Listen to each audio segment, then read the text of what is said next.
Baik. Assalamualaikum warahmatullahi wabarakatuh. Alhamdulillahilladzi bi ni'matihi tatimmu shalihat. Alladzi anzala sakinata fi qulubil mu'minin liyazdadu imana ma'a imanihim. Asyhadu an la ilaha illallah wahdahu la syarikalah wa asyhadu anna Muhammadan abduhu wa rasuluh. Allahumma shalli ala Muhammad wa ala ali Muhammad. Alhamdulillah pagi hari ini Allah masih beri kita sehat, Allah masih beri kita kesempatan untuk mengisi koper-koper kanan kita. Allah masih memberi kita kesempatan, masih memberi kita nikmat iman sehingga pada pagi yang cukup dingin ini kita eh, hadir di tengah-tengah pengajian untuk menambah ilmu kita. Mudah-mudahan kita semua yang dalam menuntut ilmu ini didoakan para malaikat ya. Semoga kita dapat pahala yang luar biasa. Baik Bapak Ibu sekalian, Alhamdulillah pagi hari ini kita bersama dengan Bapak Ustadz Haji Saiful Akib LCMA dan temanya adalah 5 masa kehidupan umat Islam sebagai ibrah dalam sejarah penerapan syariat Islam. Baik Bapak Ibu sekalian, kita fokus, kita siapkan sesuatunya yang harus kita tulis barangkali dan kita mulai acara kita dengan bersama-sama baca basmalah. Bismillahirrahmanirrahim. Bismillahirrahmanirrahim. Kepada Ustadz, silakan Ustadz. Terima kasih. Bismillahirrahmanirrahim. Assalamualaikum warahmatullahi wabarakatuh. Waalaikumsalam warahmatullahi wabarakatuh. Alhamdulillahirabbil alamin.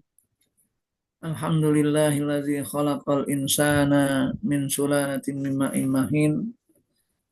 Allahumma shalli wa sallim wa barik ala nabiyyina Muhammadin sayyidil insi wal kaunain. Salatan wa salaman daimain mutalazimain wa ala alihi wa sahbihi ajmain wa ba'd. Bapak, Ibu-ibu, hadirin hadirat peserta taklim virtual yang dirahmati Allah Subhanahu wa taala yang tergabung dalam HKI ya, Husnul Khotimah Institute. Saya kadang suka keliru sama KHI dengan HKI.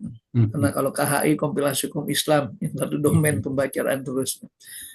Alhamdulillah wa syukurillah pada pagi hari ini dalam suasana yang sedap-sedap panas dikit gitu ya. Karena kondisi kita sebagai bangsa Indonesia, terutama dalam mengalami satu fase ya, satu kehidupan yang memang inilah merupakan sunnatul kaun, yaitu sunnah kauniyah kehidupan manusia, pasang surut kehidupan selalu ada, selalu terjadi. Tinggal kita mengambil ibrah pelajaran dari kasus yang terjadi pada kehidupan kita semuanya. Dan kita bersyukur juga bahwa pagi hari ini kita masih bisa mengikuti dari Rasulullah SAW untuk mengambil pelajaran di waktu subuh ini dengan cara kita ta'alum, belajar, dan mengamati kehidupan kita melalui cara agama Allah SWT. Yang secara khusus temanya ini spontanitas saja. Saya kemarin di WA sama Pak Mazwar, apa temanya ini? Ya, mungkin kita bahas tentang 5 masa kehidupan umat Islam ya, sebagai ibroh dalam sejarah penerapan syariat agama Islam di muka bumi ini. Ya rahimakumullah, kita tahu bahwasanya kita ini di Indonesia terutama ini sebagai mayoritas Muslim. Namun dari sifat kemayoritasan itu, kadang-kadang kita melihat kurangnya dan minimalisnya terhadap konsistensi kita dan kualitas beragama Islam ini. Maka sebagai satu ungkapan menarik biasanya dalam sebuah perkumpulan ataupun kelompok-kelompok makin banyak pengikut yang pesannya biasanya militansinya makin berkurang dan kualitasnya juga makin menurun.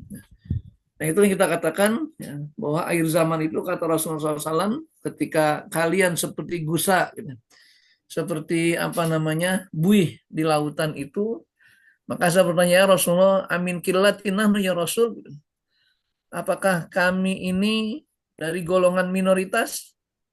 Rasul menjawab, bal antum kasirun. Justru kalian saking banyaknya. Sehingga apa? Muncullah kita katakan sikap dan sifat kita yang acuh tak acuh, mengabaikan bagaimana cara kita menjalankan agama Allah SWT ini. Oleh karena itu, rahimakumullah, sebagai bentuk evaluasi kita dan juga pelajaran bagi kita semuanya, coba kita merenungi 5 masa kehidupan umat Islam ini ya, sebagai landasan dasar bagi kita untuk bisa mengambil pelajaran yang berharga, untuk kita mengetahui sejauh mana sebenarnya kehidupan itu yang Allah ciptakan untuk kita semuanya, kita jadikan amanat dari Allah SWT. Jadi kalau kita kembali pada sifat dasar manusia, yang Allah jelaskan dalam surah Al-Ahzab di akhir ayat itu, Allah katakan inna aradnal amanata ala samawati wal arwal jibal. Jadi Allah pernah menawarkan amanat kehidupan kepada 3 makhluk besar, mereka menolak semua. Kenapa? Mereka merasa lemah, merasa takut tidak bisa menerima amanat ini. Tapi datanglah manusia yang siap untuk amanat tersebut. Maka resikonya ya dia harus siap menerima semua bentuk cobaan, ujian, dan juga termasuk amanat yang besar di akhirat nanti ini ditanyakan oleh Allah SWT. Nah, dasar dalam pembahasan 5 masa ini, itu kita kembali pada surah Al-Imran ayat 140 yang sifatnya bentuk perjuangan hidup. Kata Allah apa? Iyam saskum korhun faqad masal qawma korhun misluh. Jadi kalau kalian merasakan penderitaan dalam kehidupan kita, jadi korhan sesuatu yang tidak menyenangkan. Kata Allah, faqad masal qawma korhun, dan sesungguhnya kaum sebelumnya merasakan hal seperti itu. Jadi ibaratnya hidup itu enggak selamanya manis. Hidup itu kadang ada getirnya, ada pahit, ada asemnya. Nah, ini semuanya terjadi pada setiap kehidupan manusia. Pasang surut kehidupan namanya. Sehingga kata Allah bahwa tilkal ayyamu nudawiluha bainan nas. Demikianlah hari-hari kami putarkan di antara manusia itu. Makanya ada siang, ada malam, ada pagi, ada sore, ada sakit, ada sehat, ada mati, terus berputar hidup itu. Oleh karenanya kalau kita hidup ini hanya merasa amanat dunia tanpa ada tanggung jawab di akhirat nanti, buat apa kita hidup gitu? Padahal kehidupan Allah sudah putarkan semua.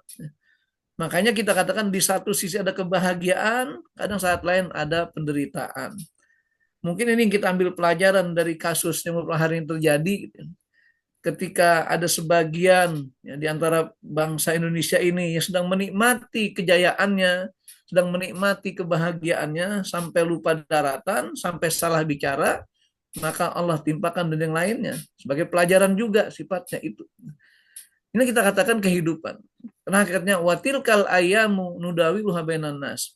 Apa tujuannya Allah ciptakan hari-hari seperti itu dan kehidupan seperti itu? Waliya'lamallahu alladzina amanu wa yattakhidha minkum syuhada. Agar Allah mengetahui siapa-siapa dari kita yang beriman kepada Allah, dan juga Allah akan mengambil siapa-siapa mereka yang layak menjadi syahada di jalan Allah SWT itu. Karena mau tidak mau dengan perjuangan, tidak bisa kita merubah satu kehidupan tanpa ada perjuangan. Karena hakikatnya kata Allah apa? Innallaha la yughayyiru ma biqaumin hatta yughayyiru ma bi anfusihim. Allah nggak akan merubah nasib satu kaum kecuali kalau kaum tersebut berusaha untuk merubah nasibnya. Nah, karena nasib itu bagian dari qadar, takdir Allah. Sehingga apa? Bersifat gaib, nggak ada yang tahu. Maka Allah berikan jalan keluar dengan cara kita berusaha. Dengan cara kita bekerja, cara beramal. Mungkin pernah kita bahas pada pertemuan yang lalu bahwasanya hidup ini syarat dengan pengorbanan dan juga amal perbuatan. Jadi nggak ada orang yang hidup merasa gratisan begitu aja tanpa nilai perbuatan apapun. Nah, tinggal tujuan hidupnya untuk apa gitu. Maka ada slogan sebuah nasyid yang mengatakan Allahu goyatuna. Allah adalah tujuan hidup kami. War rasulu qudwatuna. Rasul adalah teladan kami. Wal Qur'anu imamuna. Al-Quran sebagai panduan hidup kami. Wal jihadu sabiluna, dan jihad adalah jalan kehidupan kami. Wal mautu fisabilillah asma amanina, dan mati di jalan Allah adalah tujuan yang paling mulia bagi kami atau cita-cita termulia kami. Ini kehidupan yang sebenarnya. Makanya ya kalau orang bilang hidup itu ibarat roda pedati, yaitu kadang di atas, kadang di bawah, kadang jaya, kadang sengsara sebagainya. Itulah hakikat kehidupan. Makanya kita tidak boleh menyesali kehidupan, tapi apa yang kita perbuat untuk kehidupan ini. Kata Allah, wallahu la yuhibbuz zalimin. Yang hakikatnya Allah tidak senang, tidak mencintai orang-orang yang selalu berlaku zalim. Jadi resiko apa yang didapatkan, hindari kezaliman itu. Makanya amal dikatakan soleh jika tidak mengandung dua hal. Pertama unsur zalim, kedua unsur syirik. Silakan perbuat apa saja. Sehingga Rasul mengatakan, "Imal mayan pawahoka." Kerjakan apa untuk saudaramu itu. Tapi satu syarat Rasulullah, jangan kalian mengerjakan hal-hal yang zalim dan juga hal-hal yang berbau kemusyrikan. Kenapa? Karena kedua itu adalah merupakan bencana di akhirat nanti. Az-zulmu zulumatun yaumal qiyamah. Kezalimanlah kegelapan di hari kiamat nanti. Bagaimana akan mendapat penerangan di akhirat nanti kalau kita berbuat zalim di dunia ini? Bahkan salah satu yang sangat dahsyat akibatnya kezaliman ketika kita menzalimi hak adami, hak manusia itu. Jadi kita harus pahami tentang bagaimana ayat ini memberikan pelajaran bagi kita semuanya, bahwa jangan pernah kita merasa di atas terus, dan jangan pernah kita bahagia terus atau senang terus. Ada satu saat kita diuji dengan macam-macam penderitaan dan permasalahan hidup itu. Nah, dalam hadis Nabi SAW yang mengisyaratkan tentang bagaimana peralihan zaman dari zaman ke zaman ini, Nabi SAW qala khairun nas qarni. Kata Rasul, sebaik-baik manusia pada masaku hidup, itu zaman sahabat. Summal ladzina yalunahum, kemudian generasi berikutnya, generasi tabi'in. Summal ladzina yalunahum, generasi berikutnya, generasi atba'ut tabi'in. Sumayaji'u aqwamun, setelah itu akan datang satu kaum, tasbiku syahadat wahadihim yaminahu. Akan datang satu kaum, satu masa di mana persaksian mereka itu untuk menyaksikan kebaikan-kebaikan bukan orang lain itu lebih utama ketimbang janji mereka untuk berbuat baik. Artinya sebagai penonton setia saja, tidak pernah ada kedudukan itu. Kemudian sebaliknya, wayaminuhu syahadatahu. Dan masa berikutnya, ketika orang itu sudah antipati atau sudah egois, tidak peduli lagi, yang bikin dirinya sendiri. Itulah akhir zaman nanti. Ketika dikatakan yaumalayan paumalun wala banun. Jadi hari-hari mana nggak bermanfaat lagi pertolongan dari siapapun. Akhir zaman itu. Cuman kita nggak tahu kita masuk fase mana ini. Dalam sebuah al-muqtatopat, kata-kata hikmah dikatakan likulli zamanin rijalun. Walikulli rijalun zaman. Dan setiap zaman ada tokohnya, setiap tokoh ada masanya di zamannya itu. Ya, kalau mengutip bahasa Google dikatakan every era has its character and every character has its era. Jadi artinya ini penggambaran tentang bagaimana ketika hidup itu syarat dengan macam-macam dimensi-dimensi kehidupan yang sangat banyak sekali. Ini jamaah rahimakumullah, makanya kita berupaya memahami secara menyeluruh, secara totalitas, bagaimana menggambarkan tentang 5 fase kehidupan manusia, terutama umat Islam, dalam mengikuti syarat agama Allah Taala itu. Nah, kita mungkin sebagai seorang mukmin masih dalam kategori beruntung. Kenapa? Karena masih punya keyakinan bahwa hukum Allah di atas segalanya. Syariat Allah di atas segalanya. Nah, bagi mereka-mereka yang labil sifatnya dalam konteks syariat dan akidah ini, mereka ragu mau kemana gitu. Maka wajar aja lihat dunia barat yang konon karena sudah maju, mereka akan berakhir kepada syariat, berakhir ke keyakinan agama Islam. Tapi negara-negara yang berkembang, negara-negara yang masih tahap awal-awal, mereka masih mencari-cari jati diri. Nah, kita nggak tahu Indonesia ini masuk era yang mana, masuk zaman yang mana. Karena selama ini kita belum dapatkan satu karakter idola, karakter ideal yang kita jadikan sebagai tokoh, sebagai pemimpin, sebagainya. Sehingga betul-betul segala tindak tanduknya hanya untuk memberikan kebahagiaan dan kesejahteraan bagi umat. Ini kita harus evaluasi diri kita semuanya dengan kondisi-kondisi yang selalu terjadi di hadapan kita semuanya. Nah, tuntutan zaman atau masa. Yang pertama dalam Islam, masa adalah kesempatan beramal. Karena Allah ciptakan waktu sesuai dengan Allah ciptakan alam ini. Dalam surah At-Taubah yang Allah katakan, bahwasanya dikatakan inna iddatash syuhur indallah isna asyara syahran fi kitabillah yauma khalaqas samawati wal ard. Jadi Allah ciptakan masa waktu 12 bulan dalam tahun itu saat menciptakan alam ini. Dan kita bisa beramal, bisa berkarya karena hidup di alam. Makanya ketika sudah masuk di alam akhirat nanti nggak ada kata-kata penilaian amal tersebut. Kita hanya sebagai penikmat nikmat Allah SWT saja. Makanya nggak ada kata taklif di akhirat nanti. Kapan taklif terjadi? Saat ini di dunia, di alam ini. Makanya kita tanggung jawab semua. Ketika alam ini rusak, siapa tanggung jawab? Kita sebagai manusia. Zoharul fasadu fil barri wal bahri bima kasabat aydin nas gitu. Semua karena usaha-usaha tangan-tangan manusia. Jadi binatang nggak pernah disalahkan, apalagi alam semesta nggak pernah disalahkan. Kita yang salahkan dan kita tanggung jawab dengan fenomena seperti ini. Jadi ini katakan bahwasanya bagaimana ketika dalam Islam itu masa adalah kesempatan beramal. Sehingga dalam surah Al-Asr Allah katakan wal asr, Allah bersumpah demi masa. Innal insana lafi khusr, manusia dalam kategori kerugian kalau dia menyikapi masa dengan baik. Maka dengan illalladzina amanu wa amilus solihat. Lagi-lagi ada kata iman dan amal soleh yang menjadi potensi keberuntungan itu. Ternyata nggak cukup sampai di situ karena kita sebagai makhluk sosial, kata watawasau bil haq watawasau bis sabr, saling bertausiah, saling mengingatkan dan saling memberikan tuntunan kepada kebaikan itu.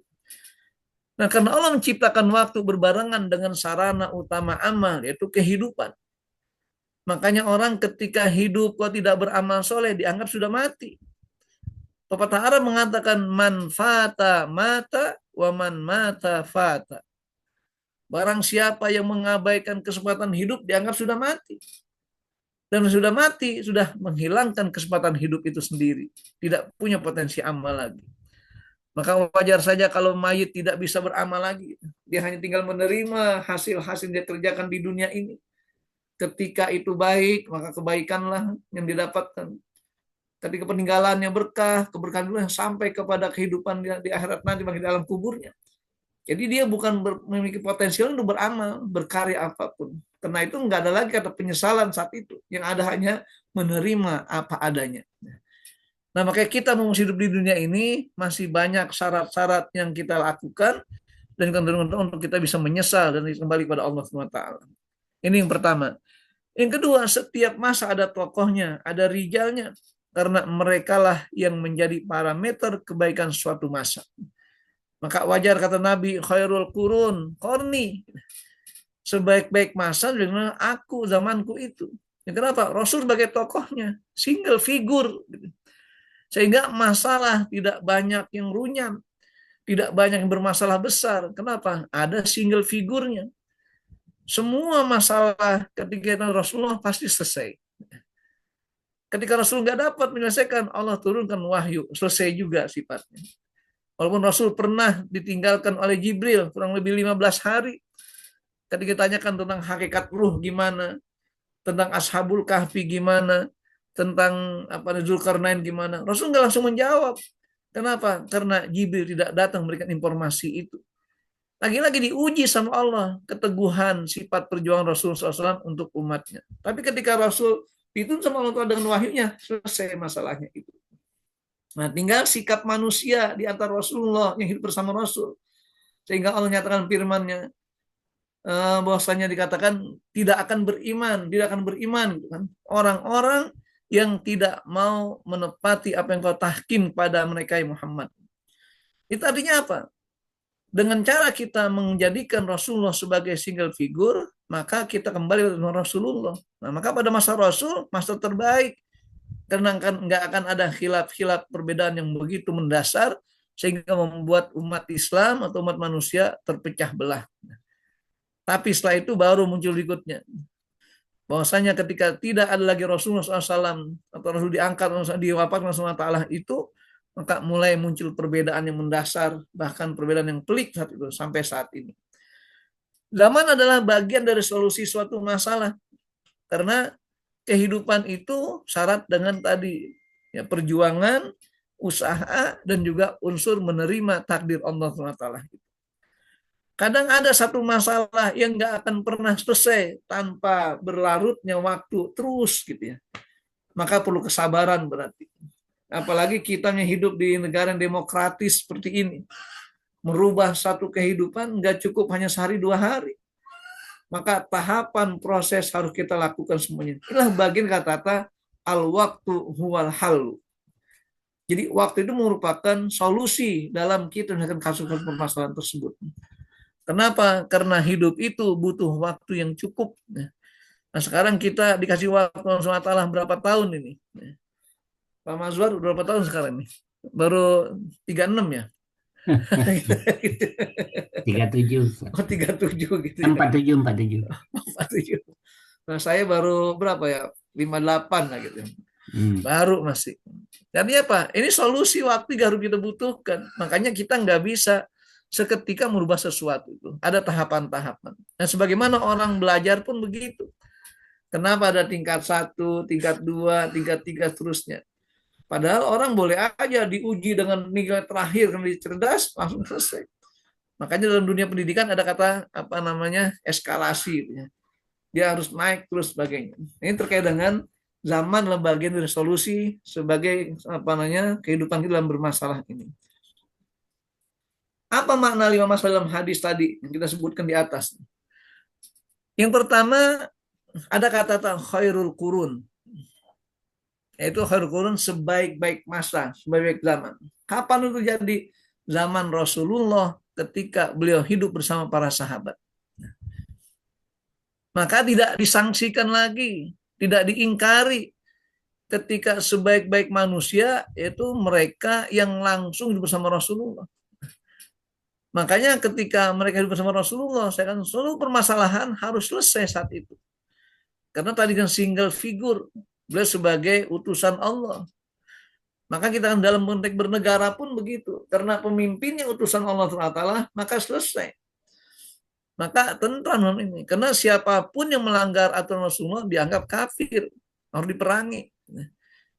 Tapi mereka yang munafik itu yang berbahaya, yang selalu menghantui kehidupan setiap manusia itu.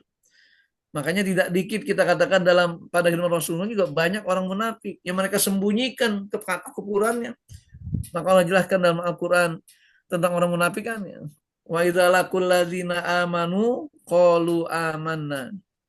Wa idza khalau ila syayatinihim qalu inna ma'akum innama nahnu mustaziun. Itulah karakter munafik. Kalau dia ketemu dengan Rasul bersama sahabat Rasul dianggap mereka seia sekata. Tapi mereka berpaling dari Rasulullah, mereka untuk jari awasnya gitu. Nah sekarang pada begitu. Ketika mereka bergabung dalam satu kehidupan pemerintahan, mereka sepertinya satu irama. Terus digesek satu-satu, maka mulai muncul macam-macam perselisihan dan perdebatan peralihan-peralihan tersebut. Makanya jangan pernah mengharapkan satu kedamaian di dunia ini, kecuali kalau kita sudah menyadari bahwa pamungkas adalah aturan agama Allah itu. Ini kadang pada masa ini Islam ditampilkan secara sempurna karena senantiasa dibimbing langsung oleh Nabi besar Muhammad SAW. Maka Nabi mengatakan sabdanya tentang kondisi kehidupan pada masa beliau, qala Nabi SAW, la tasubu ashabi. Jangan kalian pernah caci maki sahabat-sahabatku. Bayangkan. Kenapa? Kalau ana hadakum anfaqo misla uhudin zahaban, ma balago muda hadihim walau nasibah. Jadi kata Rasulullah, seandainya ada antara kalian generasi berikutnya maksudnya, yang mampu menginfakkan hartanya sampai sebesar Uhud pun atau gunung itu, berupa emas, nggak akan bisa mengalahkan kebaikan di antara mereka para sahabat itu. Walaupun setengahnya saja. Jaminan Rasulullah para sahabat. Maka dikatakan riwayat lain, ashabi kan nujum. Sahabatku ibarat bintang-bintang. Ulama ihtadaitum. Jadi ketika kita berupaya untuk mengikuti atau ihtadaitum, ketika mengikuti para sahabat, Allah akan beri hidayah. Jadi artinya ketika kita menjadikan sahabat sebagai panutan kita juga, ini bagian dari fatwa Rasul. Jaminan Rasulullah. Ini kan kadang-kadang antara kita dikit-dikit, pokoknya saya kayak Rasul aja lah, gak usah kayak sahabat. Sampai nggak ke sana, kan gitu masalahnya. Belum lama ada saya kuliah subuh di beberapa masjid itu. Ada pertanyaan seorang bapak begini, Pak Ustadz, pokoknya saya ingin hidup di dunia ini atau ibadah sholat itu apa yang Rasul kerjakan saja. Akhirnya saya bilang, Bapak, mohon maaf, pernah nggak lihat video Rasul sholat? Oh nggak pernah lah. Terus Bapak tahu dari mana itu Rasul sholat semuanya gitu? Kecuali dalam riwayat-riwayat hadis Nabi. Nah, riwayat hadis kan banyak ragamnya. Para sahabat yang meriwayatkan begitu banyak. Maka jangan tabu dengan perbedaan gitu. Yang penting bagi kita bagaimana cara kita beramal ada tuntunannya. Apa tuntunannya? Yang Rasul katakan yang disebut dengan ahli sunnah wal jamaah gitu kan. Nah, siapa mereka itu? Kata Nabi, makana ana wa ashabi fihim. Jadi selama aku dan sunnahku Rasul juga para sahabatku mereka kerjakan dan itu mereka. Itu namanya ahli sunnah wal jamaah. Jadi nggak bisa kita mengatakan udahlah yang penting saya hidup atau berbuat sesuatu ada Rasul kerjakan aja. Udah beda eranya, beda zamannya. Makanya yang penting punya dasar syariat tersebut. Maka dikatakan di sini zaman di mana telah jelas antara kebatilan kebenaran itu pada masa Rasul masih hidup. Yang dikatakan Rasul hak adalah hak, yang adalah batil. Nah kalau kita masih banyak penafsiran-penafsiran. Ini kemarin juga saya diskusi dengan teman terkait dengan masalah ketetapan harta warisan gitu. Karena menyinggung ada ceramahnya Buya Yahya gitu. Tadi ditanya sebenarnya apa istilahnya uang takziah saat kematian itu apa dengan harta waris? Kata Buya Yahya bukan harta waris, itu hadiah untuk ahli waris. Karena alasannya kepemilikan itu adalah ketika dia miliki saat dia masih hidup. Saya mengatakan bukan begitu polanya. Kenapa? Karena harta itu dilihat dari unsur manfaatnya. Nah, ketika munculnya uang takziah, munculnya kematian, karena ada kematian berarti milik mayit. Karena dia mati, maka jatuh ke tangan ahli warisnya. Jadi begitulah prinsipnya, perbedaan ini akan muncul selalu. Kenapa? Karena tidak ada nas ataupun dalil-dalil yang bersifat nasli atau bersifat nakli yang mutlak. Maka menggunakan yang namanya ijtihad, logika untuk kita melihat dari kesimpulan tersebut. Ini yang pertama, khairul qurun, sebaik-baik masa ketika Rasul hidup bersama para sahabat. Yang kedua, yaitu dikatakan yalunahum, generasi penerusnya atau masa berikutnya. Masa berikutnya untuk tahap awal setelah Rasul wafat dan sahabat tidak ada, mana generasi tabi'in namanya. Itu masa tabi'in, mereka yang dididik oleh para sahabat Nabi. Mereka nggak ketemu Nabi, tapi mereka ketemu para sahabat-sahabat Nabi. Itulah tabi'in, pengikut namanya. Nah, seperti Umar bin Abdul Aziz. Beliau ini bukan sahabat Nabi. Kenapa? Karena beliau generasi ketiga, ketiga. Jadi zaman ketiga kata Rasulullah, sahabat baru apa namanya Umar bin Abdul Aziz itu. Di mana kita Abdul Aziz ini? Ini merupakan cucunya Umar bin Khattab. Sehingga apa? Nggak pernah ketemu dengan Rasulullah. Tapi beliau begitu taatnya, begitu baiknya. Kenapa? Hasil didikan dan hasil apa namanya pembinaan dari para sahabat Nabi, termasuk Umar bin Khattab. Nah, di mana syariat Islam diterapkan dalam semua aspek kehidupan, baik secara individual ataupun sosial, bahkan kenegaraan.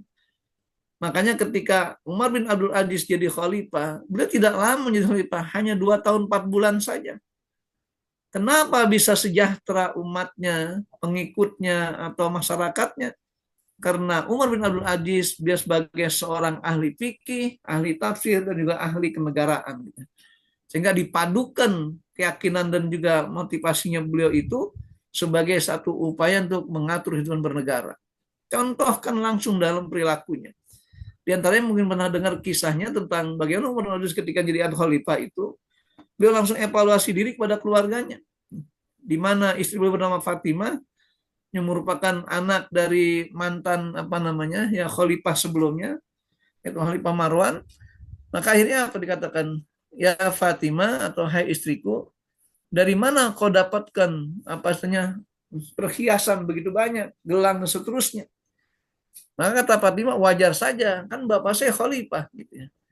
Maka punya harta simpanan demikian rupa. Maka sekarang orang-orang yang pamer kekayaan jadi sasaran. Ya, kemarin kasus Sahroni, ya. Kemudian juga Eko Patrio, Uya-Kuya, dan sebagainya. Akhirnya jadi sasaran masyarakat apa? Karena pamer hal itu. Ketika jadi penguasa, umpamanya dia memiliki jabatan, dia merasa legowo melakukan hal seperti itu. Padahal merupakan itu memancing satu tindakan yang kriminal. Nah ini kita lihat, Umar bin Abdul memberikan contoh dari harta istrinya itu dimasukkan ke Baitul Mal semuanya. Sehingga apa? Bermawal dari nol gitu, bersama-sama dengan masyarakat. Maka wajar saja hanya 2 tahun 4 bulan beliau bisa menghadirkan sosok kelompok masyarakat yang qanaah. Bukan yang kaya, yang qanaah. Mereka yang tidak mau lagi menerima sedekah, tidak menerima lagi zakat, apa? Merasa puas dengan contoh teladan dari pemimpinnya. Ini kita harus pahami bahwanya pada masa ini ulul adadis walaupun dia sebagai tabiin, dia bisa mencerminkan Islam dalam konteks individual, sosial, bahkan kenegaraan. Nah, nanti kita lihat, kita masuk fase mana ini? Fase yang ketiga, yalunahum, masa berikutnya. yakni masa atba tabiin. Mereka yang dididik oleh para tabiin. Kalaupun umpamanya mereka itu selalu merujuk pada sahabat juga ada, tapi intinya mereka hidup di era tabiin tersebut. Di mana syariat Islam sudah mulai terkodifikasi menjadi sebuah disiplin ilmu. Kenapa? Dengan munculnya ulama-ulama mazhab saat itu. Imam Syafi'i itu atba'ut tabi'in. Imam Malik pun demikian. Kenapa? Karena mereka istilahnya sudah pada generasi berikutnya. Imam Syafi'i lahir tahun 150-an. Wafat tahun 2004. Jadi sudah masuk pasar buat tabi'in. Dan disinilah muncul para ulama mazhab yang besar. Dan sampai masa ini masih mendapat garansi kebaikan dari Rasulullah SAW. Karena dikatakan khairul qurun qarni summaladina yalunahum summaladina, 3 generasi ini mendapat jaminan dari Rasulullah SAW. Walaupun kita katakan jaminannya bukan berarti saat itu nggak ada pembunuhan, nggak ada perseteruan, bukan. Tapi dalam rangka menjaga syariat agama Allah ini sebagai acuan hidup mereka. Artinya belum masuk era-era fitnah saat itu. Terutama ketika menyangkut pengaruh-pengaruh di luar agama Islam. Nah, masa ini kita katakan sebagai masa jaminan untuk mendapatkan ya istilahnya tuntunan dan syariat agama Allah sebagai faktor penentu kehidupan mereka bermasa beragama. Ini 3 fase yang dapat diambil Rasulullah SAW. Nah, sekarang yang keempat. Berikutnya masa fitnah namanya. Ini keempat ini. Kira-kira kita masuk golongan mana ini? Masa di mana kesaksian seseorang lebih dominan dibanding sumpahnya. Artinya orang lebih senang menyaksikan kebaikan orang lain ketimbang dia melakukan kebaikan tersebut. Jadi komentator saja. Ada orang berbuat baik, dia biarkan. Dia hanya saksi.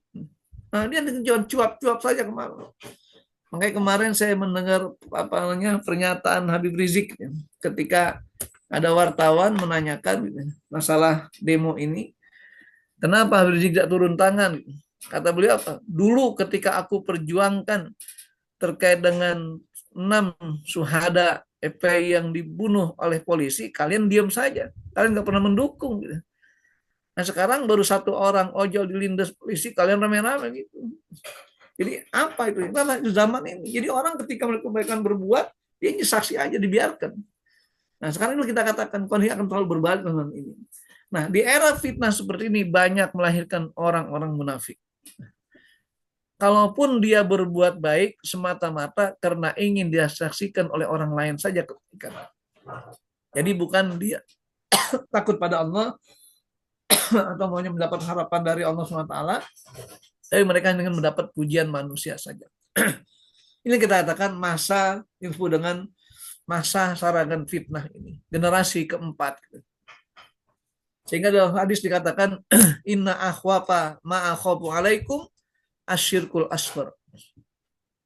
Dan Rasulullah SAW menyampaikan pada masa awal, beliau sudah prediksi pada masa-masa berikutnya akan terjadi hal seperti ini. Maka harus mengatakan inna akhwafa ma'akhafu alaikum, sesungguhnya sangat aku takutkan terjadi pada kalian adalah asyirkul asghar, syirik kecil. Lalu mereka berkata, wa masyirkul asghar ya Rasulullah. Apa itu syirik kecil ya Rasul? Apa itu? Qala arya. Itulah arya yang hanya minta pujian-pujian manusia. Yaqulu azza wa jalla lahum yaumal qiyamah. Maka Allah akan berfirman kepada mereka di hari kiamat nanti, iza jaza annas bi amalihim. Ketika Allah sudah memberikan balasan pada manusia dengan amal perbuatannya, apa kata Allah pada orang munafik? Izhabu ilal ladzina kuntum turaun fid dunya.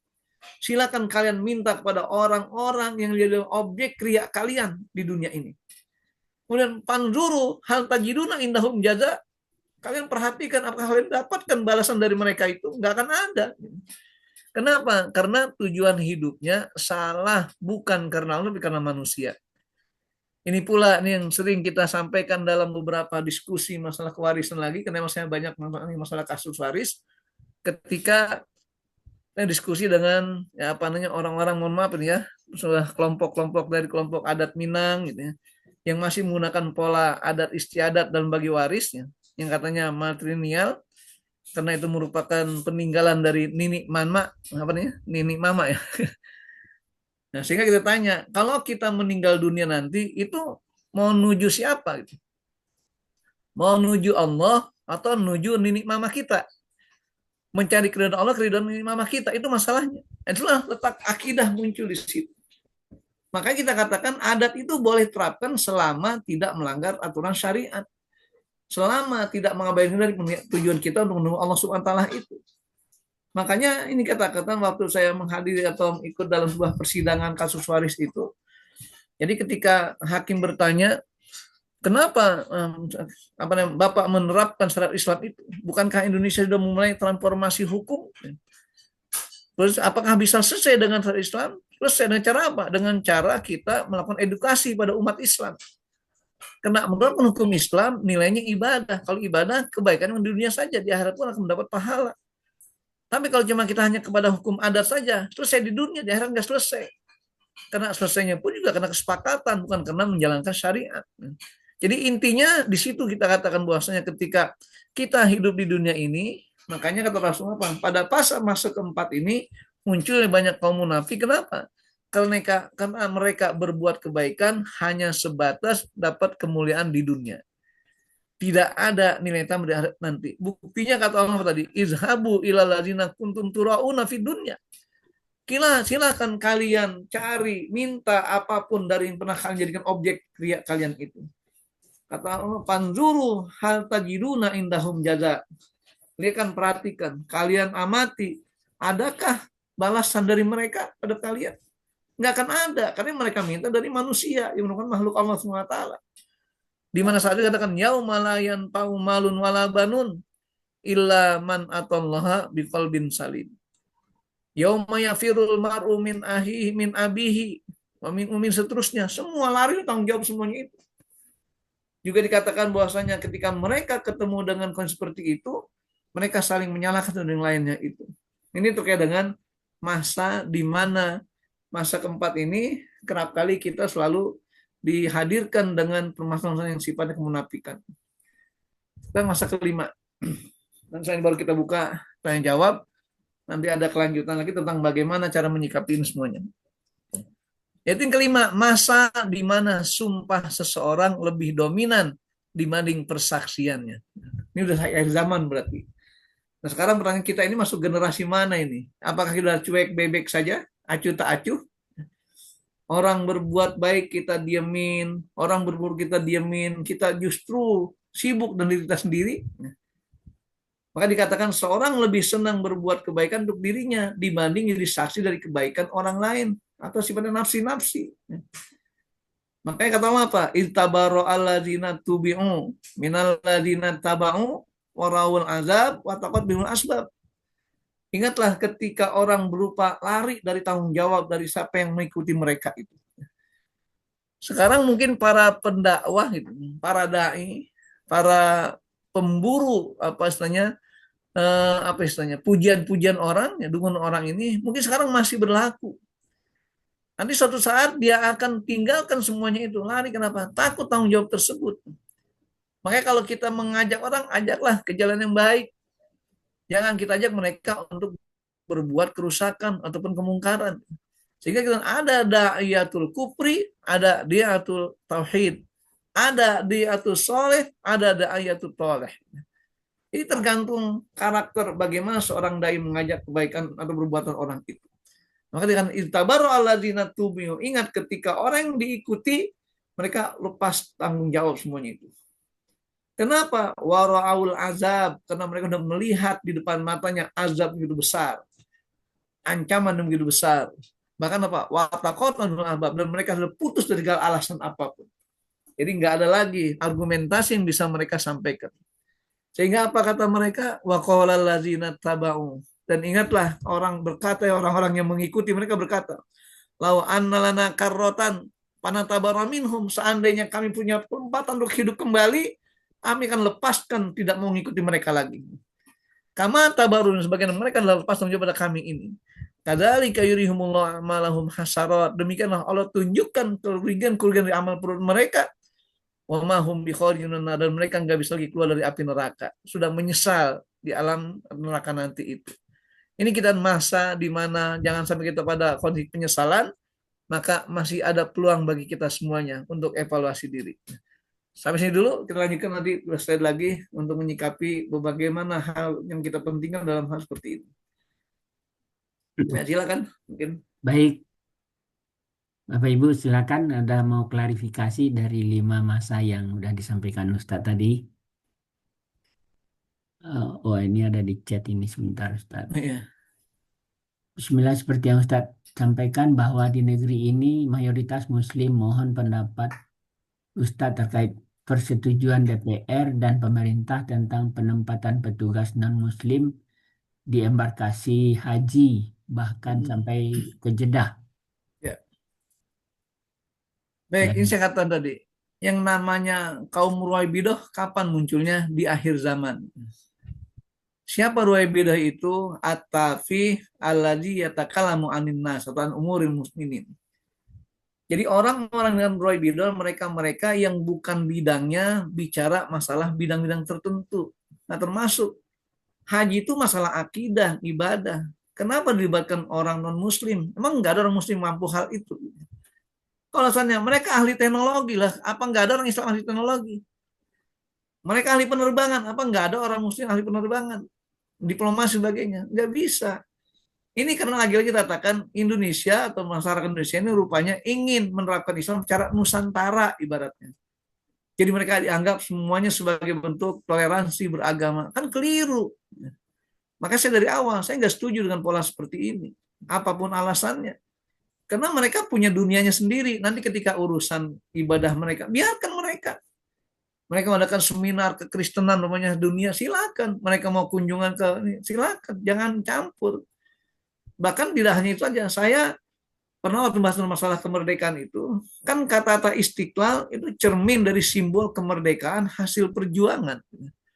Siapa yang berjuang? Umat Islam. Maka dibangun Masjid Istiqlal sebagai simbol, sebagai monumen. Kalau bicara masalah monumen nasional, Monas bukan Istiqlal. Nah, makanya Istiqlal khusus umat Islam. Kenapa dibuat jembatan penyeberangan, ada jembatan silaturahim? Ini menyatukan antara dua agama ini. Loh, apa jadinya nanti? Awalnya aja dia mereka berupaya untuk mengadakan pameran-pameran produk asal Arab Saudi. Nanti setelah Vatikan akan muncul di situ. Itu makanya cara-cara mereka bagaimana kaum liberalis, kaum sekuleris itu berupaya untuk membuyarkan semangat perjuangan Islam, akidahnya itu pertama. Jadi intinya ini kita katakan kelemahan kita sebagai kaum mayoritas, kita nggak punya gigi lagi karena terbelenggu dengan kaidah kita kebinekaan di dalam kehidupan bermasyarakat. Padahal kata-kata toleransi artinya saling menghargai, bukan saling mencampuri. Lihat.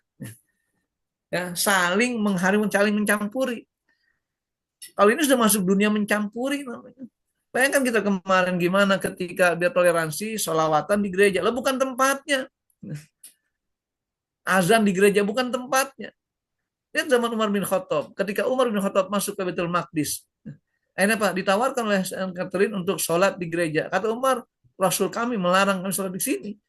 Maka dibuatlah ada masjid umat kecil dekat Saint Catherine itu. Nah, itu kita katakan walaupun awalnya tempat sampah, maka dibersihkan untuk tempat sholat bagi Umar bin Khattab. Itu yang sebenarnya seberang dari Masjid Al-Aqsa itu. Jadi intinya kita ini kadang-kadang kebablasan dalam menyikapi fenomena seperti ini. Lagi-lagi tidak lain karena adanya semangat pluralisme beragama yang membuat Islam kandas akidahnya itu. Itu ya Bu. Ya. Jadi intinya berkaitan dengan hal ini, ya saya kan bagaimana sikap saya dalam masalah ini menyikapinya. Saya nggak akan pernah setuju sampai kapanpun insya Allah tentang memaknai toleransi bukan campur tangan atau mencampuri toleransi dalam saling menghargai. Saya kira itu. Baik, terima kasih Ustaz. Ya. Ada lagi yang lain Bapak Ibu yang sebelum dilanjutkan oleh Ustaz? Pak Ustaz tadi, Sanusi kayaknya. oh, Pak Pak Sanusi. Sanusi dibuka dulu Pak Sanusi ininya. Mikrofonnya Pak, mikrofonnya. Mikrofonnya belum dibuka Pak Sanusi. Pencet yang kiri bawah. Yang ada merahnya Pak, mikrofon di. Nah, Ah, iya udah. siap. Silakan Pak. Udah Pak Sanusi silakan. Nah, jadi sebetulnya itu yang saya rasa Pak Ustadz, banyak pemimpin-pemimpin Islam kita ini kadang-kadang sudah mencampurkan bersalam itu Pak. Dicampur salam Islam, salam kebajikan, salam Buddha dan sebagainya, itu sudah melanggar itu Pak ya. Betul. Ya, terus gimana Pak? Ada usulannya atau pendapatnya?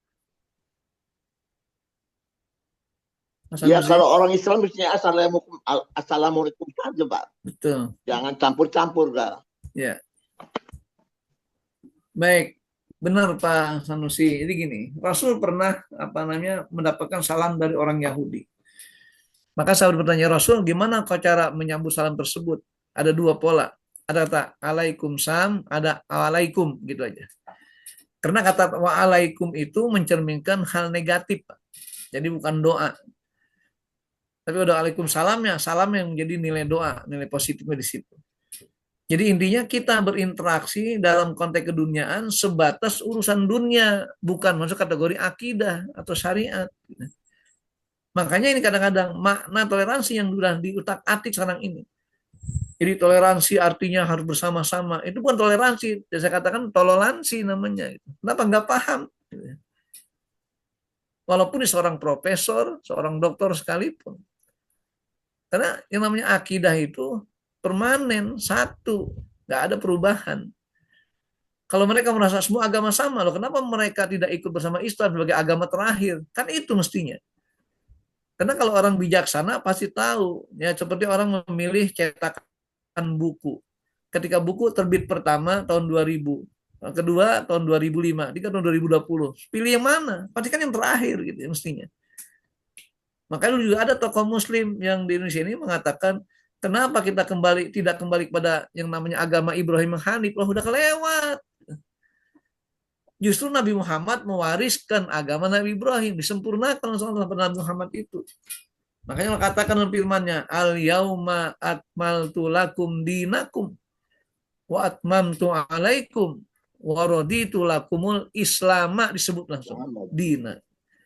Jelas. Nah, makanya kemanalah orang-orang seperti itu yang bisa berpengaruh pada masyarakat.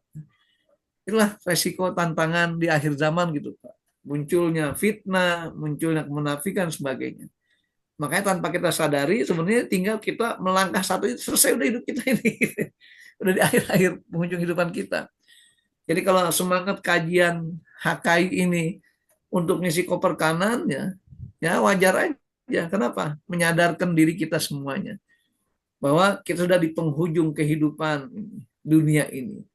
Gak ada lagi upaya kita untuk bisa memperbaiki kalau kita nggak sadar untuk merubah hal itu. Karena lagi-lagi katakan innallaha la yughayyiru ma biqaumin hatta yughayyiru ma bi anfusihim. Jadi gitu, saya kira ya, Muhammad Sanusi. Oke, terima kasih Pak. Baik. Itu ada yang raise hand tuh. Berikutnya Ibu Yeni Harti, silakan dibuka dulu mic-nya ya.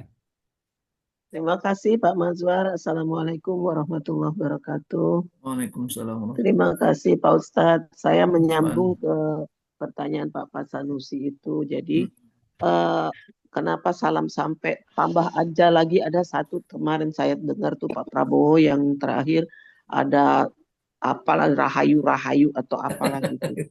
Jadi memang saya pikir ini tugas para ulama. Kita tuh kan banyak ya ulama-ulama ya. Kenapa sih nggak awal-awal dari mulainya saya dengar-dengar salam begitu tuh setelah era 10 tahun belakangan ini. Masih zamannya Pak terakhir itu masih Assalamualaikum sama salam sejahtera. Udah gitu kan. Ya. Nggak usah yang macam-macam embel-embel itu pengakuan agama lain aja. Nah, saya mohon maaf ini Pak Ustadz. Kan tugas ulama itu harusnya memperingati pemerintahan kita yang yudikatifnya, legislatifnya itu semuanya. Jadi emang era kebelakangan emang udah akhir zaman ini kok kayaknya tidak ada lagi fungsi, apalagi departemen agamanya. Terus ada ketua MUI-nya itu. Pada kemana? Jadi istilahnya ulama-ulama ini kok kayak, maaf ya nih Pak Ustadz, kayak mencari aman gitu loh. Nggak bisa keras. Itu kita harus keras terhadap yang kekufuran. Lemah lembut kepada yang sesama kita. Nah itu memang udah jadi udah melenceng jauh. Jadi agama kita seperti seolah-olah betul-betul udah sedih saya ngelihatnya sampai kok masalah haji juga boleh orang yang non muslim jadi di situ dirubah. Itulah anggota DPR, kemana fungsi dari para ulama gitu loh Pak Ustadz. Mohon maaf agak agak ini unek-unek saya betul-betul kemana yo ulama. Doakan negeri ini. Kita di pengajian sih selalu insya Allah ibu-ibu mak-mak nih di kampung nggak pernah melupakan doa negeri ini, karena kalau negeri ini aman, semua akan aman. Jadi insya Allah memang Pak Prabowo itu mudah-mudahan statementnya ini yang terakhir itu dengan semua ketua-ketua politik yang katanya kaum elit-elit, notabene memang Islam juga kok. Mudah-mudahan bukan cuma omon-omon, kita perbuat lagi dengan doa. Karena ibu-ibu ini hanya bisa dengan yaitu dengan selemah-lemahnya iman ya doa, dan tidak meridoi kemusikan, kemunafikan dan kejahatan semua yang sudah dipertontonkan lah di sini tuh dilihat sebentar bahagia langsung terjadi 180 derajat.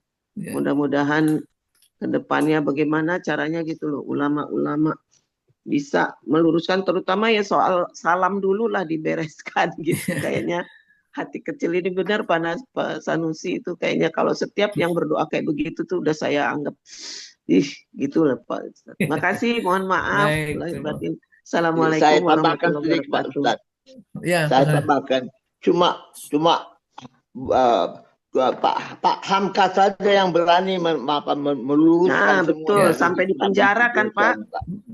Cuma hanya Pak Hamka yang berani itu Pak Ustadz. Iya, insya Allah. Jadi gini Pak dan Ibu Yani Hati, begini. Saya nih curhat juga, cerita sendiri dulu. Saya ini gini Bu, saya tuh berusaha tadinya masuk ke lembaga Majelis Ulama Indonesia. Sampai sekarang nggak tembus-tembus Bu. Iya. Saya masuk ke BWI, Badan Wakaf Internasional Indonesia, nggak tembus juga. Padahal sudah ngajar materi wakaf 6 semester. Jadi ada pengalaman wakaf. Nggak tembus. Saya masuk gabung dengan macam-macam, nggak bisa tembus. Kenapa? Ya itu saya bilang. Karena ketika masuk dalam hal itu, mau nggak mau harus merubah sikap pola tersebut. Bahkan saya sering jadi bulian teman-teman itu, mereka yang memahami Islam secara Nusantara istilahnya. Jadi itu kenapa terjadi? Karena saya bilang, saya emang orang saklek, saya bilang gitu. Saya kembalinya apa? Saya mohon maaf, belajar syariat ini memang dari awal saya belajar fikih syariat atau fikih Islam, akidah Islam. Mungkin orang lain merasa nyaman berubah, saya nggak bisa, saya bilang itu. Karena saya nggak akan bisa berubah. Cari aman. Nah itu akhirnya apa? Ya saya katakan, ya udahlah, emang saya harus berjuang sendiri. Gitu. Termasuk saya ini ingin merumuskan ilmu waris ini sebagai waris Islam secara nasional.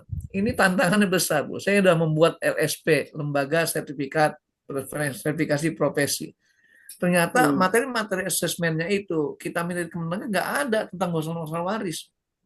Jadi nggak akan muncul namanya yang disebut dengan BNSP itu untuk sertifikasi, badan sertifikasinya. Karena kita nggak punya rujukan ya, tentang juklat atau dasar-dasar penilaian tersebut sebagai asesor nanti. memang berat ke depan itu. Apalagi dalam hal ini kita katakan bicara masalah toleransi berlebihan. Makanya yang saya mampu kerjakan, saya bilang apa yang menjadi domain saya ini, ya, terutama untuk memberikan pencerahan, memberikan tanggapan-tanggapan itu. Ya, makanya saya katakan tetap dimanapun ya namanya salam tadi, ya karena pengaruh tadi pemahaman toleransi yang berlebihan, seolah-olah mereka masuk bidangnya, enggak masuk. Udah yang Muslim dengan Islamnya, yang Muslim dengan non Islam yang jadi masalah, silang toleransi, saling menghargai, bukan saling mencampuri. Ya. Itu masalahnya. Jadi karena perubahan makna toleransi inilah akhirnya merubah sikap dan pola-pola masing-masing. Nah, jadi kalau kita seperti misalnya ada seorang ulama gitu yang bertahan seperti Buya Hamka dulu, dianggap nggak populer, ya. Dianggap nggak populer gitu ya. Kenapa? Karena itu merasa dikucilkan dan dianggap ini memecah belah umat. Loh, bukan itu masalahnya. Jadi justru itu mempertahankan umat. Jadi biar umat paham, oh ini loh batasannya, ini loh dasarnya. Jadi begitu seterusnya. Insya Allah. Ya artinya kalaupun kita berupaya untuk menyatukan umat kan bukan lewat cara menusantarakan Islam gitu ya. Islam udah Nusantara Islam duluan dari dulu. Istilah itu udah ada sejak awal. Kata musyawarah itu kan bahasa Islam. Syariah kan tertolak semua amal. Iya kan? Makanya. Jadi gitu prinsipnya. Jadi kalau kita bertahan seperti ini ya dianggap radikal tadi, ekstrim tadi. Makanya ya harus memadukan semua dengan batasan-batasan yang sudah diterangkan. Makanya dalam agama Islam ada kata as-sawabit, ada mutagoyirat. As-sawabit yang hukum-hukum, akidah-akidah yang sifatnya mutlak, dasarnya jelas. Al-mutagoyirat berkaitan masalah muamalat. Tapi muamalat kita menyangkut akidah juga sudah masuk pada kategori sawabit namanya. Makanya kalau dikatakan, saya kan cuma ngucapin aja. Ya memang syahadat pun awalnya ucapan juga gitu. Nanti sama lagi kata-kata mengucapkan selamat Natal, selamat apa lagi? Kan ucapan. Memang sadar bukan ucapan. Ya, ucapan juga sifatnya. Jadi begitulah seterusnya. Memang ini dilema. Makanya kita harus ya di satu sisi mempertahankan apa yang kita yakini, sisi lain ada semacam batasan dalam kita bermuamalah seperti itu. Jadi lihat dunianya, lihat di depan kita siapa. Maka dikatakan khotibun nas ala qadri uqulihim. Ajak bicara manusia dengan kemampuan akalnya untuk mencerna pembicaraan tersebut. Makanya kalau ibu yang ngomong seperti ini di depan para ulama-ulama yang nasional tadi itu, ya udah dicap macam-macam, radikal, ekstrim, sebagainya. Kan gitu. Jadi termasuk mereka bicara depan kita juga mungkin begitu. Kita anggap juga dia semacam orang yang tidak punya sikap, orang yang macam-macam. Jadi penilaian tergantung pada kita itu. Ya saya kira pelan-pelan nanti akan jelas semuanya dengan pendekatan-pendekatan yang terbaik tadi. Saya kira itu. Maka dengan grupnya Pak Mazhar ini lama-lama akan jelas nanti. Insya Allah nanti pengikut yang bergabung bukan hanya puluhan, bisa ribuan nanti. Alhamdulillah. Ya, asal Pak Mazhar siap untuk koordinatornya. Makasih Pak Mazhar. Baik.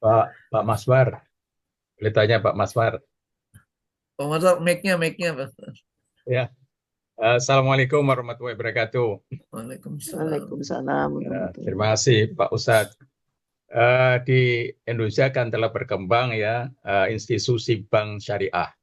Jadi sebagai umat Islam itu kita dulu kita itu menyimpan uang atau apa itu di bank konvensional. Nah, sekarang dengan syariah kita sudah pindahkan ke syariah. Tetapi di kalangan orang Islam itu ada juga, itu sebenarnya tidak begitu berbeda, sama itu sama saja sebenarnya. Nah ini bagaimana bedanya? Ini kan sudah masuk ke itu, ada di apa namanya, entah itu ceramah, entah apa itu mengatakan bahwa syariah itu sebenarnya sama saja itu dengan konvensional.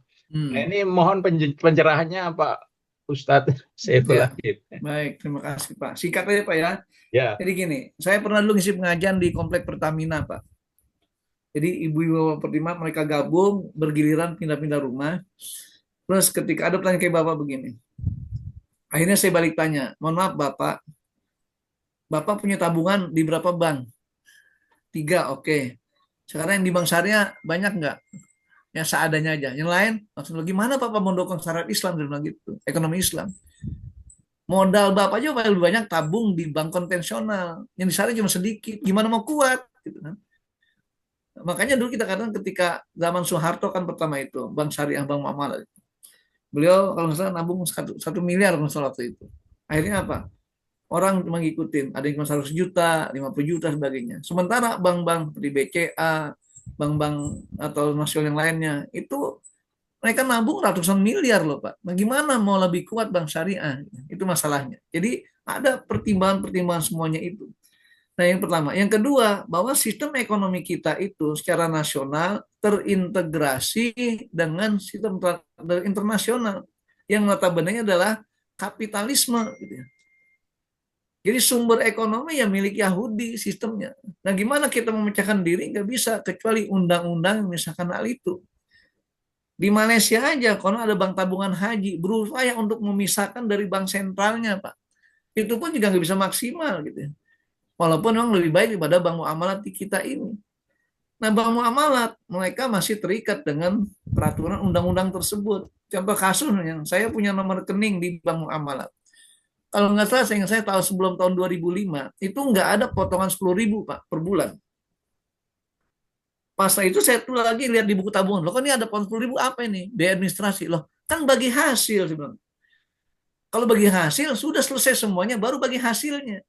Saya tanya, karena ada kerjasama ATM di bank, di BI, ya itu masalahnya. Kita terikat dengan bank sentralnya.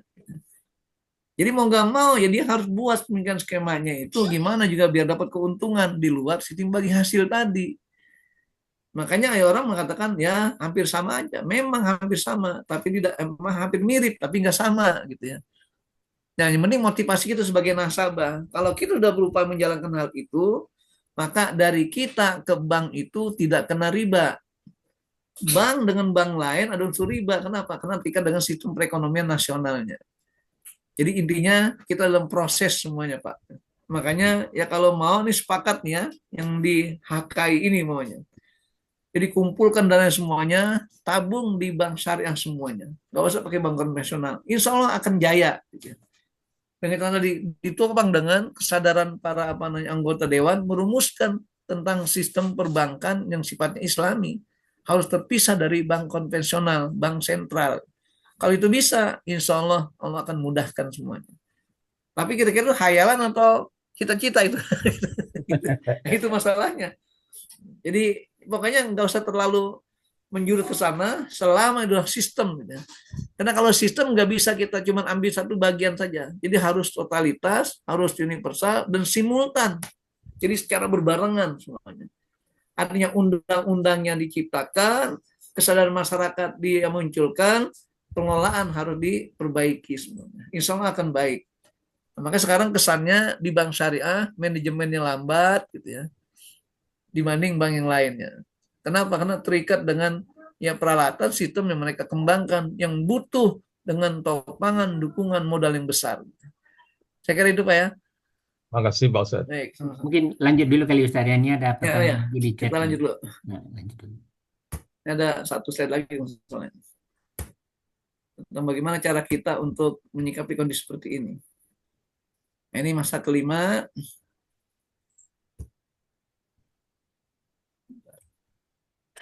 Nah, ibroh pelajarannya apa? Jadi kita sudah memahami ada 5 fase ini. Nah sekarang apa yang kita ambil pelajaran dari ini semuanya? Yang pertama, 3 masa berturut-turut mendapat garansi Rasulullah SAW. Jadi kalau kita ingin merujuk kepada kebaikan masyarakat, lihat 3 generasi ini. Ini rujukan kita sebagai seorang muslim. Nah nanti pengembangannya gimana? Dikondisikanlah dengan kondisi kita saat ini. Maka sebagai bukti bahwa kebenaran penerapan syariat Islam masih terjamin 3 masa ini. Kenapa demikian? Karena 3 masa ini belum ada campur tangan pengaruh-pengaruh eksternal dari dunia lain. Karena Islam belum masuk dunia Eropa. Islam belum berinteraksi banyak dengan orang-orang yang kafir semuanya. Ketika Islam berinteraksi pun mereka dipisahkan. Maka ketika masuk ke dalam negara Islam dianggap sebagai kaum mustakman, kaum zimmi. Ketika orang kafir, orang musuh Islam dianggap kaum harbi, harus diperangi. Nah, tapi ketika Islam masuk ke dunia Barat bercampur aduk, maka mulai muncul namanya fikih-fikih modern, fikih-fikih kontemporer di situ. Jadi 3 masa inilah yang kita katakan dapatnya Rasulullah. Makanya saya waktu masih ngajar di kampus itu, jadi kalau ada mahasiswa bikin makalah, bikin skripsi, saya katakan kalian merujuk pada kitab-kitab, buku-buku, hadis-hadis permasalahan pada masa 3 masa ini, saya akan jamin kebenarannya. Tapi kalau kalian cuma hanya merujuk pada kontemporer sekarang ini, saya nggak bisa jamin kebenarannya, karena itu hanya penafsiran sifatnya, bukan dasar hukum sebenarnya. Itu yang pertama. Yang kedua, masa keempat adalah masa di mana menjalankan syariat Islam sangat berat. Nah, ini Pak, kayak sekarang kita masa keempat kayaknya nih Pak. Kenapa berat? Karena pada masa ini banyak fitnah dan kemunafikan. Tadi ngucapin salam, kayaknya nggak legowo, nggak gentle. Kalau cuma assalamualaikum aja gitu ya. Nah, biar gentle gimana? Harus mengucapkan apa tadi? Salam kebajikan. Terus apa lagi namanya? Apalah namanya itu, saya nggak bisa mengikutinya. Nah itulah, itu masa keempat ini. Ya, kita mungkin tinggal bersiap-siap nih masa keempat, apa yang muncul itu, fitnahnya macam-macam. Gitu ya. Sehingga kalau ada orang menyampaikan kebaikan dianggap provokator, dianggap apa namanya intoleransi. Padahal toleransi dibatasi. Toleransi adalah sama-sama menghargai, sama-sama menghormati, bukan saling menyampuri. Kalau mencampuri toleransi namanya, dia masuk dalam kegiatan itu. Namanya asimilasi. Agama nggak ada kata asimilasi. Kemudian yang ketiga, masa kelima adalah akhir zaman. Kenapa? Karena itulah saat semua manusia berusaha untuk berbekal diri di menghadap Sang Kholik. Jadi nggak ada lagi kepedulian masing-masing. Dajjal datang, Burhan datang, itu udah gak ada lagi sahabat dan sahabat kita. Boro-boro doain saudara, doain yang lainnya. Kenapa? Masing-masing membentengi diri. Mungkin kita belum masuk ke saya ini, tapi secara karakter udah muncul. Buktinya apa? Kita nggak peduli dengan kesalahan orang tadi. Tetangga kita salah, biarin aja lah, cuman dia. Saudara kita salah, biarin aja, cuman dia, bukan saya sebagainya. Berarti apa? Sudah masuk akhir zaman kita kalau ada pola seperti itu. Karena di zaman itu isyaratnya kita nggak punya concern, nggak punya kepedulian terhadap lingkungan masyarakat kita. Nah, kalaupun sekarang kita masih pada masa keempat, maka munculkan semangat tadi, peduli pada orang lain, dan ciptakan kebersamaan dalam kita mencapai kebaikan bersama itu. Nah, insya Allah hal-hal seperti ini adalah bagian dari upaya kita bagaimana tadi menyikapi tentang adanya 5 fase kehidupan Islam yang terkait adalah konteks syariah agama Allah ini. Itu saya kira nanti kita akan kirim materinya ini, kita share pada Pak Mazhar nanti. Silakan kita lanjutkan lagi untuk diskusinya biar lebih monohok gitu, biar lebih fokus apa yang kita inginkan dalam persiapan kita memenuhi koper-koper kanan kita ini. Dan jangan dikunci biar gampang diisi di jalanan. Silakan. Baik, di chat ini Ustaz ya. Ya, Ustadz menghadapi situasi saat ini adanya demo melawan pemerintah yang tidak berpihak kepada rakyat kecil dan sebagainya, apa yang harus dapat kita lakukan Ustadz? Ya. Baik, sebenarnya ada namanya sikap pribadi, ada sikap sosial gitu. Sikap pribadi bagi saya bilang ini merupakan salah satu shock terapi namanya. Kenapa? Karena dengan unjuk rasa yang biasa-biasa aja, gitu. Tekanan-tekanan aja, cuman janji-janji saja, nggak ada penerapannya. Nah, maka dengan adanya tindakan kayak tadi, maunya orang yang fokusnya telah misalnya melecehkan rakyat, menganggap sepele rakyat itu, langsung dapat shock terapi, ini bagian dari nasihat bagi mereka sebenarnya. Ya kayak kasus dikatakan yang menimpa Ahmad Sahroni dengan perkataannya, maka dikatakan lidahmu harimau atau harimau di situ mungkin.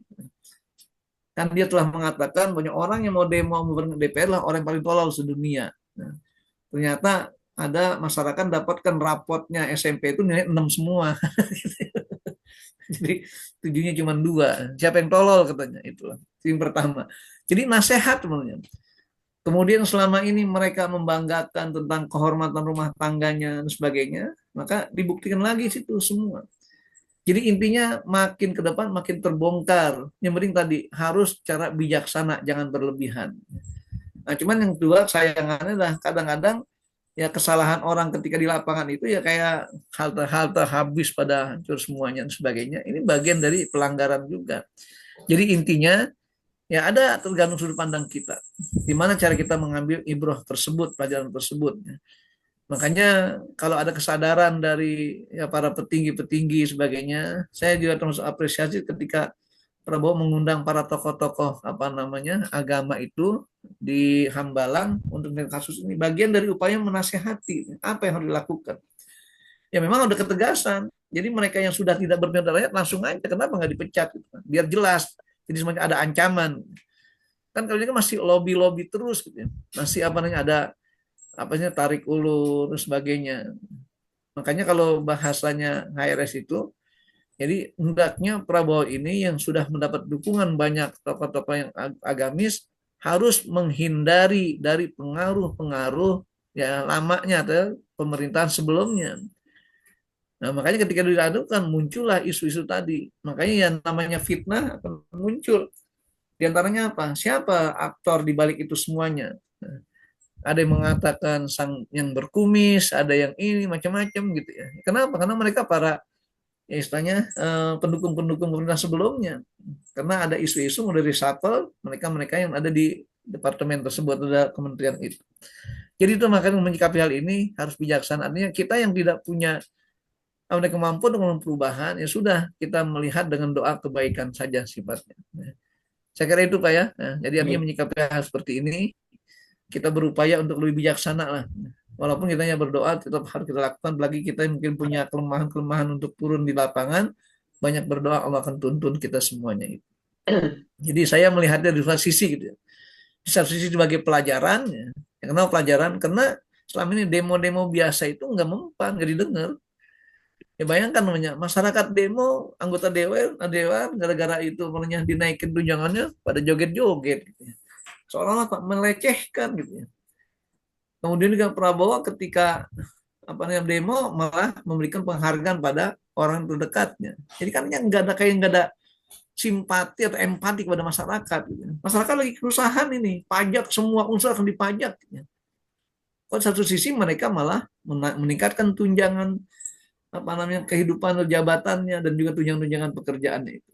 Jadi itu yang kita harus sikapi secara bijaksana. Saya kira itu ya. Baik, Ustadz.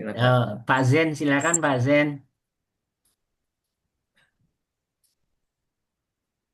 Mikrofonnya Pak. Ya. Ya.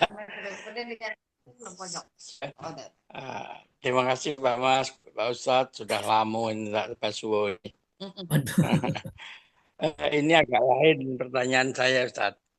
Jadi beberapa kali itu saya membaca orang-orang yang mendapat hidayah ya, seperti Pak Edward dari Oxford, kemudian Tanaka serta Pak Johnson dari Swiss dan sebagainya itu mereka datang ke Mekah, ke Gua Hiro, memandang Ka'bah, kemudian ikut berdiri di Masjidil Haram, tahu-tahu nangis dan ikut sujud gitu kan. Artinya kan mereka itu dapat hidayahnya itu nyata gitu. Sedangkan kita ini karena terlahir dari keluarga Muslim, ya sejak kecil sudah Islam, tapi apakah bisa kita merasakan hidayah seperti yang mereka rasakan itu, Ustadz? Dan caranya gimana? Terima kasih. Ya. Baik Pak, kan kalau menurut Imam Ar-Razi dalam Tafsir Kabirnya, ketika beliau menerjemahkan ihdinas syiratal mustaqim, kata beliau hidayah itu dua macam, ada hidayah iktisabi, ada hidayah laduni. Hidayah iktisabi artinya melalui usaha mencari hidayah itu, maka maksudnya ihdina, tunjukkan kami. Jadi kita minta pada Allah itu hidayah, karena kita nggak tahu hidayah bentuk apa yang Allah dapat berikan pada kita semuanya. Nah itu terkait dengan masalah hidayah iktisabi sifatnya. Nah adapun yang kedua, hidayah laduni. Apa hidayah laduni? Mutlak dari Allah. Kayak kita mungkin sebagai Islam keturunan, ini laduni, tanpa kita minta Allah berikan. Makanya kita jangan puas dengan laduni. Kita harus puas dengan hidayah iktisabi kita, mencari dan membekali itu. Makanya ketika ada tokoh-tokoh sekuler, tokoh kafir, mereka datang dapat hidayah, bagus. Karena kita hidayah juga bukan karena karya kita. Buktinya apa? Nabi Muhammad tidak bisa memberi hidayah kepada paman beliau, padahal sangat sayang dengan Nabi Muhammad, pamannya itu. Sehingga Allah katakan firman-Nya, innakala tahdi man ahbabta walakin Allah yahdi may yasha. Engkau tidak mampu memberi hidayah pada yang kau cintai Muhammad, tapi Allah yang memberikan hidayah pada siapa yang dikehendakinya itu. Jadi intinya hidayah baru dengan usaha kita. Yang pertama. Yang kedua, dampak hidayah itu ada macam-macam. Di antaranya hidayah iktisabi biasanya lebih permanen. Kenapa? Karena mereka hasil perjuangan yang dapat hidayah itu. Beda dengan hidayah kita yang sifatnya tidak permanen. Kenapa? Bisa jadi berubah. Bagi contoh kasus Pak ya, mau di kalangan para pelajar atau mahasiswa. Kita sering bandingkan antara mahasiswa dari pesantren tradisional dengan mahasiswa dari pesantren modern, dalam tanda kutip. Nah, kenapa? Karena pesantren tradisional itu mereka sejak di pesantren 6 tahun, 7 tahun digembleng hanya satu pemikiran saja. Jadi bahasa kiainya pokoknya jangan baca buku lain, ini aja, nggak boleh lihat yang lainnya. Nanti terkurung seperti dalam sebuah tempurung gitu ya. Nah, ketika mereka keluar kuliah di UI atau dimanapun, mendapat pemikiran baru. Bagi dia inilah yang terbaru. Mereka tertarik. Dia lupa dengan dasarnya tadi. Kenapa? Nggak pernah dibuka pemahaman itu. Seolah-olah mereka hijrah dari yang terkurung pada yang padahal keliru. Gitu ya. Beda mereka yang terbina sejak awal cara modernis. Kenapa? Ditampilkan pikiran begini, sehingga apa? Cari mana letak kebenarannya itu. Jadi ini kita harus pahami, makanya hidayah lagi-lagi harus dengan iktisabi, sehingga apa? Kita merasa hasil perjuangan kita pasti terpertahankan. Jadi itu prinsipnya. Makanya kalau ada orang-orang tokoh-tokoh kafir yang konon katanya juga kaisar Jepang sudah masuk Islam ya. Akhirnya apa? Dicaci maki atau dibully sama rakyatnya sendiri. Dan banyak di Inggris pun banyak tokoh yang masuk Islam, mereka dikucilkan dari kekuasaan. Itu resiko. Ini ibaratnya pilih yang mana. Makanya saya katakan jangan pernah hidup merasa mulus. Ada perjuangan. Perjuangan syarat dengan pengorbanan. Nah, tinggal perjuangan dari sisi apa. Maka saya katakan di filsafat awal yang pertama, Allahu ghayatuna. Allah sebagai tujuan hidup kami. Kita hidup karena Allah. Inna lillahi wa inna ilaihi rajiun. Kembali kepada Allah. Kemudian Ar-Rasul Muhammad qudwatuna. Kita perlu contoh teladan berdasarkan agama Allah ini. Kenapa? Kita bukan makhluk yang Allah jadikan sebagai Rasul. Maka kita mengikuti Rasul berarti. Yang ketiga, Al-Quran dusturuna. Al-Quran sebagai pedoman hidup kami, undang-undang hidup kami. Kenapa? Al-Quran wahyu, nggak ada salahnya. Kalau karangan manusia masih banyak salahnya, kita manusia banyak salahnya. Lalu berikutnya al-jihad sabiluna, dan jihad merupakan jalan hidup kami. Kenapa? Harus diperjuangkan. Jangan berleha-leha, jangan nyantai hidup itu. Berjuang. Tinggal mana jihad apa saja, tergantung domainnya. Kalau kita jihad dalam mencari nafkah, karena Allah, mencari nafkah keluarga, itu jihad juga. Makanya kalau jihad sifatnya apa? Harus menegakkan syariat Allah. Karena kata Nabi, man syahid, siapa yang syahid itu? Man qatala litakuna kalimatullah yal ulya. Itu targetnya. Maka jihad bazlul juhdi, serius hidup itu. Baru yang terakhir, wasyahid asma amanina. Mati syahid merupakan cita-cita mulia kami. Syahidnya di mana? Lagi-lagi ada yang syahidun fil ilmi. Nah, ini kayak kita sekarang lagi nuntut ilmu walaupun via Zoom gitu ya. Ternyata saking seriusnya nuntut ilmu, senderan, ngantuk, tidur, mati. Syahid berarti. Jadi nahanin ngantuk sampai pusing-pusing, mati. Syahid berarti. Kenapa? Syahidun fil ilmi.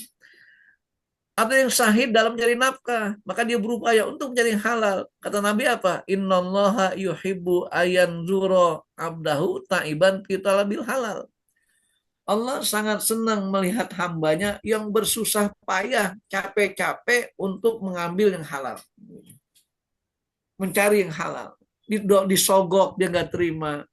ajak ngibul orang dari timur, cari yang halal, walaupun sedikit kalau berkah enak. Gitu ya. Nah, begitu. Jadi itulah prinsipnya syahid di dalam mencari nafkah itu.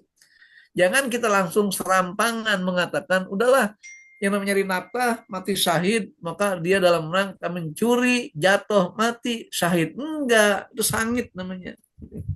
Jadi gitu. Jadi intinya ya tadi permasalahan tadi kita katakan apa yang kita harus lakukan dalam hal ini ya. Makanya kita berusaha harus ya mempertahankan kebaikan-kebaikan itu. Sehingga jangan kita terbawa dengan ya tadi bujukan-bujukan, rayuan-rayuan, apalagi masalah-masalah yang berhubungan dengan tadi pengelabuan-pengelabuan itu. Termasuk dalam dunia pemerintahan, lembaga-lembaga pendidikan ataupun yang lainnya. Saya kira itu ya. Silakan menambahkan atau Satu lagi mengomentari.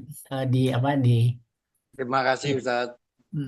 Oh ya, Pak Mazhar. ya di chat ada satu lagi menyambung pertanyaan tentang produk Bank Syariah nih Ustaz. Apa cicilan emas di BSI itu sesuai nggak dengan syariah tuh Ustaz? Oh, ini sebagai spesifik namanya. Saya belum mendalami hal Oh, ini, iya. jadi intinya begini. Artinya saya nggak tahu prosedurnya gimana, karena juga saya belum pernah melaksanakan hal itu, dan saya juga belum dapat informasi banyak tentang apa nih produk kinglet emas itu dalam bentuk apa gitu.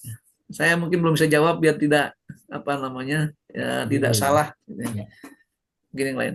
Baik, ada lagi yang lain Bapak Ibu? Pak Akib barangkali di Pak Dokter gimana nih? Pak Belum Dokter. kedengaran suaranya nih, belum ditutup nih. Salah tabarakallah. Assalamualaikum Pak Ustadz, Pak Waalaikumsalam. Mas, Bapak Ibu sekalian yang dirahmati Allah.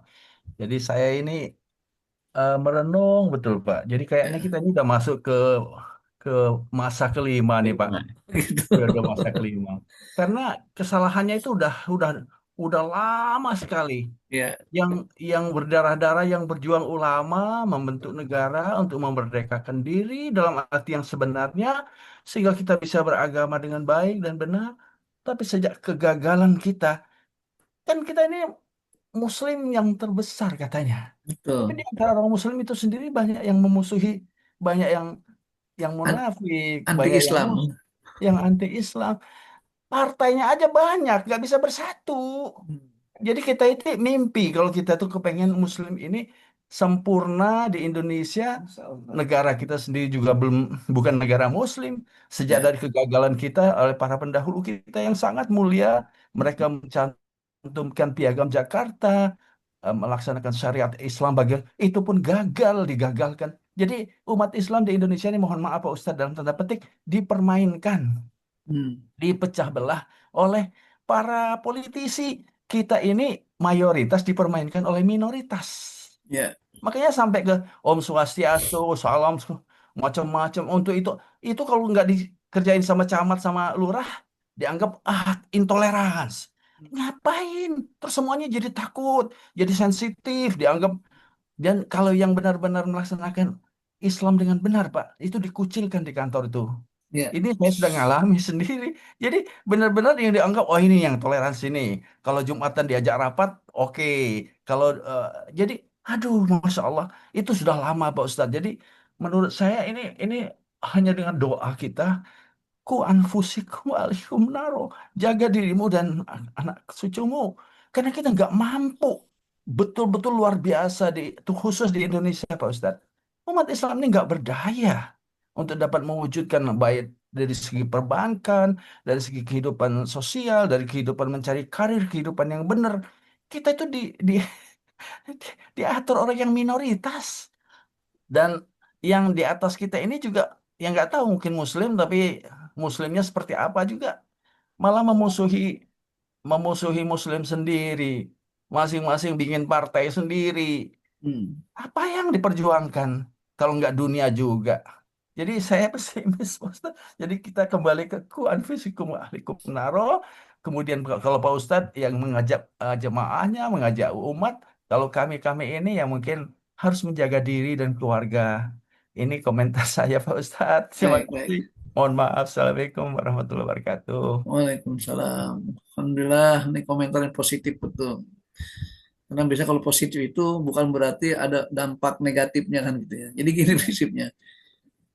masalah ini saya katakan jangan kita rasakan saat ini saja. Artinya pada setiap masa ada pasti. Maka dikatakan likuli zamanin rijal walikulijan zaman. Masing-masing ada tokohnya, ada permasalahannya pasti. Cuman kita katakan Allah lagi-lagi tidak minta hasil dari kita, itu yang kita catat. Allah tidak minta hasil dari kita, Allah minta amal perbuatan kita. Pas'au, berusaha. Wa kulik malu, beramallah. Jadi penting kita beramal semampu kita.